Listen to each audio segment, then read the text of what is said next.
corpus of military intelligentsia to think for us, to propagate their agendas. And I think questioning the vetting process is, when we do that, when we set aside Henry's questions stubbornly, all of us, we set aside all your questions, Henry. This is the work we are called to do as thinkers, as critiques, as, he's a strategist. I call myself a public intellectual. He's a professor. This is the work we must continue doing. It's very costly and very thankless, addressing power and saying, vetting, hey, if you can't vet Janet Museveni, what are you doing pretending to vet?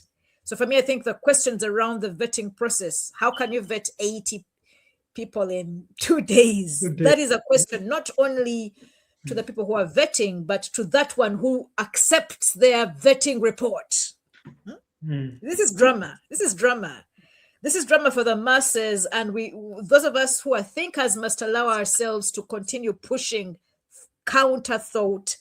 In terms of the citizenship question, I bleed that the law in Uganda has also deteriorated into the law of Museveni.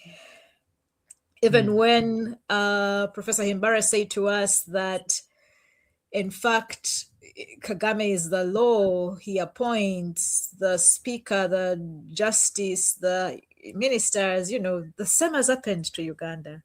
And I think the vulgarity in Uganda is Muhoozi. Muhoozi spoke the names. He said, let there be, or both. And there he was. Let there be Tayebwa. Even the women's quota was taken away from us. I've seen women celebrating that we've attained parity. We are half and half in terms of ministerial cabinets, but we don't have leadership because Muhoozi said, let there be, or both, and let there be Tayebwa.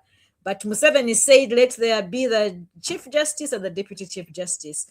And I think for me, in terms of those constitutional questions, the citizenship point of the contention today raises the fact that our law is now a piece of toilet paper.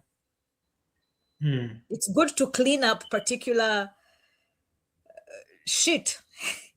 Otherwise, it's invalid. It's been made invalid. And we must continue raising these questions, setting the question. The question is not about what your ancestry is. The question is, what does the Constitution say? Does the Constitution say A? Do you have A? If you have A.2, A and extras, if you have B or Z or D, it is unconstitutional. And I think the point Egesa made that the law is an us, sadly, that is what it is. But more and more, the law is being made the dictatorship and what the dictators want. And I think on the point of the State of the National Address, we must stop swallowing wholesale, the sloganeering, the depoliticized historicizing, the throwing statistics at us that don't translate into the everyday lives of Ugandans, and we must set the important questions about bread in Uganda, about livelihoods, about people's lives, about education. What's the education sector going to be like with a dead or mentally sick or physically incapacitated minister of health? And these are everyday questions for everyday people. So I think using our privilege as thinkers, as people who have access to public spaces, to continue critiquing is important. And maybe it's our only role in this expanding pseudo-democracy that we are as a country. So thank you so much for the opportunity. I look forward to next time.